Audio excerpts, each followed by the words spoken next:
Harutan sa ibang lalaki, bigay na sa relasyon kay Paolo, ha? Oo naman. Siyempre, kasi parang sa Showtime, meron din silang pa-sample, di ba? Yung isang contestant doon, at sinasabi yung tugtog sa kikindatan, sabi niya kay Kim Chiu, magpaalam ka muna kay Paolo. Tapos si Paolo nagpaalam. Ay, si Kim nagpaalam nga. Pero hagikit na hagikit. Nahiyang-hiya, pero tuwang-tuwa, kilig na kilig. Oo nga. Tuwang-tuwa nga si Kim Chiu. Parang kilig, ewan ko, parang hesitant siya na na magpaalam kasi nga parang nahihiya din siya, di ba? Eh, syempre. Ikaw na naman ang tuksoy ng tukso. Ang ganda mo dun. Sa ate, hindi ba nayusin ito na? Oo nga. Love, love, love! Ayun. O tapos? Ayun nga, syempre. Ako naman naiintindihan ko kasi syempre, babae yun eh. Tapos pag tinutukso-tukso mong babae, ganun talaga. Pero sa palagay mo kaya seloso si Paolo? Pag nonchalant ang lalaki, usually nasa loob ang nun eh, no? Nasa loob ang kulo. Oo. Yung hindi pinaparamdam, pero dapat alam mo, parang ganun sila eh. Pero para sa akin si Paolo, cool lang siya. As in cool. Cool lang siya na kasi alam mo naman si Paolo, di ba magaling na artista, parang parang feeling ko hindi niya kinakailangan stress. Okay. Oo, di ba? Parang ganoon din naman si Kim. Parang si Kim ngayon parang medyo selosa. Agree? Yeah. Well, yes daw.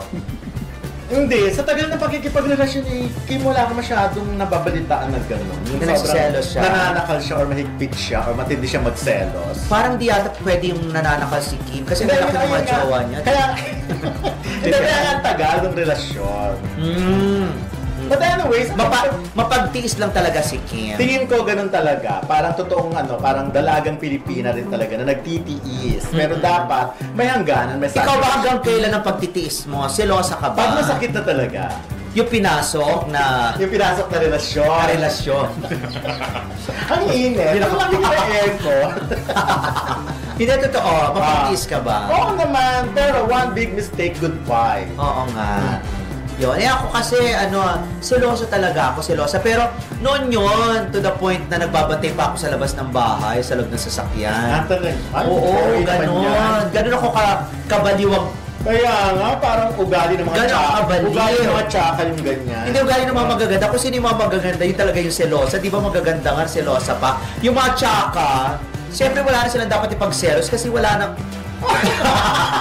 Parang baliktad. Anyway, comment ka muna sa picture. Ipapost nga ng picture na yan, di ba? Alam mo si Kim talaga, ang version niya talaga, si Jenny, no? Lahat yata ng outfit ni meron siya. Oo. O di ba, bongga? Di ba nga? Di ba ginayangan lang ni Darren Espanto yung Correct. Oo nga, may mga pa-under. May pa-under sila. Pero hindi, going back, sa palagi mo kaya, ang tawag dito yung parang nag-iingat lang si Kim kay Paolo na baka magselos kaya or biro lang yon. Ay, well, hindi kasi dapat talaga walang reason para magselos. Kumbaga i-assure talaga ni Kim si Paolo na wala siyang reason para pagselosan. Unang-una, wala nga naman siyang dinidikitan. Alam mo, pagselosan ni Paolo si Darren Espanto, parang kapatid lang. Hindi yung contestant. Diyos ko, may tsura ng contestant. Kaya nga, doon siya nagpaalam, di ba? Nandun na ba tayo uli? Oo. Hindi, di ba parang joke lang yun? Joke lang yun! Hindi, nakakatuwa yung eksena na yun. Parang sinasabi lang niya, pinipili talaga nila si Kim na magpaalam ka na, siyempre super gulo si Nabong Navarro. Oo, si Nabong. Titignan nila si Kim kung bibigay, bumigay. Oo nga. Sumakay din, di ba? Sumakay, yun na. Kaya alam mo na, nag-give na talaga si Kim. For now, for me, hindi naman pangit tignan na pag nakikita natin si Kim, nakikita na rin natin si Paolo. Ayun. Muling pinatunayan ni Kim Chiu ang kanyang taos-pusong pasasalamat sa mga tagahanga at sa Kim Pao supporters matapos ang tagumpay ng pelikula nilang My Love Will Make You Disappear sa Netflix. Sa isang Instagram post noong Hulyo 18, 2025, ibinahagi ni Kim ang kanyang pasasalamat sa mga tagahanga na sumuporta sa pelikula na umabot sa top 7 sa Netflix Global Top 10 para sa non-English films para sa linggo ng Hulyo 7 to 13. Ang pelikula na ipinalabas sa mga sinehan noong Marso 26, 2025 ay nakalikom ng 173 milyon sa buong mundo at naging #1 sa Netflix Philippines, United Arab Emirates at Qatar. Sa kanyang post, Inalala ni Kim ang mga eksenang kinunan sa ulan at ang pagmamahal na ibinigay ng mga tagahanga. Open quote, "I honestly lost track of how many rain scenes we had while filming this movie. But one thing I'll always remember is how you all showered us with so much love and support. Way more than we could have ever imagined." Close quote.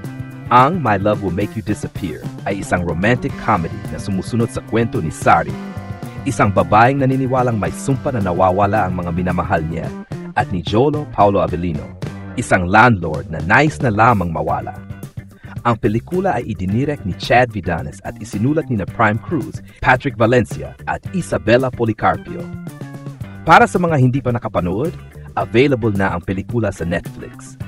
Ang tagumpay ng pelikula ay patunay ng lakas ng tambalang Kim Pao at ng suporta ng kanilang mga tagahanga.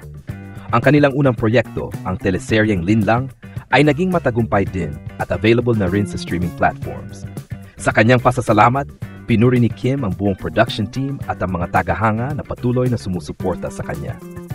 Ang kanyang mensahe ay papakita ng kanyang pagpapahalaga sa mga tagahanga at sa kanilang walang sawang suporta. Narito ang maaari pang may dagdag sa balitang ito upang mas mapalalim at mas mapalapit sa konteksto ng tagumpay ni Kim Chiu. Mga karagdagang detalye sa pelikula. Ang My Love Will Make You Disappear ay opisyal na ipinalabas sa Philippines noong Marso 26, 2025 at inilabas naman sa North America noong Marso 28, 2025. Upang marating ang mas malawak na merkado, umabot sa 173 milyon ang worldwide gross ng pelikula noong Mayo 7, 2025. Matapos ang masiglang takbo nito sa local at international na sinehan, global reach at streaming success. Noong una itong inilunsad sa Netflix noong Hulyo 10, 2025, agad itong naging one most watched movie sa Netflix Philippines, UAE at Qatar. Kasunod nito, nasa number 4 ang pelikula sa Kuwait at Bahrain, number 5 sa Hong Kong at 6 sa Singapore.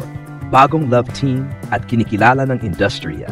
Ito ang unang pelikula ni na Kim Chiu at Paulo Avellino bilang tambalang Kim Pao matapos ang kanilang unang serye na Linlang 2.3 na streaming din sa Netflix bilang Deceit, Saturn Search Ford Search Twin. Noong 2025, kinilala silang Most Popular Love Team of Philippine Entertainment sa Content Asia Awards bilang patunay ng kanilang malaking following at box office appeal. Pasasalamat ni Kim. Pinakahulugan, bukod sa tantyang rain scenes ng filming, binigyang diin ni Kim ang pagmamahal ng fans na tila umuulan rin sa kanilang journey. Isang mensahe ng papapakumbaba sa tagumpay, espesyal niyang pinasalamatan hindi lamang ang mga tagahanga, kundi ang buong production team ng Star Cinema, kabilang sina Chris Gasman at Cory Vidin of Broadcast, COO of Broadcast. Buod ng dagdag na impormasyon, aspeto, detalye, sinehan at release ipinalabas sa Pilipinas, Marso 26, 2025.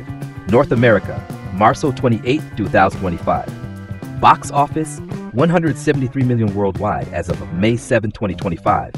Netflix rankings, number 1 sa P8 UAE, Qatar, number 4 sa Kuwait at Bahrain, number 5 sa HK, number 6 sa Singapore. Most popular recognition, most popular ng 2025. Pasasalamat. Focus sa heartfelt support ng fans at pag-recognize sa film team. Sa paglalathala ng balita, makatutulong na mabigyang diin ang global impact ng pelikula. Mula theatrical box office hanggang streaming charts. Pati na rin ang kahalagahan ng direktang koneksyon ni Kim Chiu sa kanyang fanbase at ang pagtagumpay ng tambalang Kim Pao bilang bagong icon sa Philippine romantic cinema.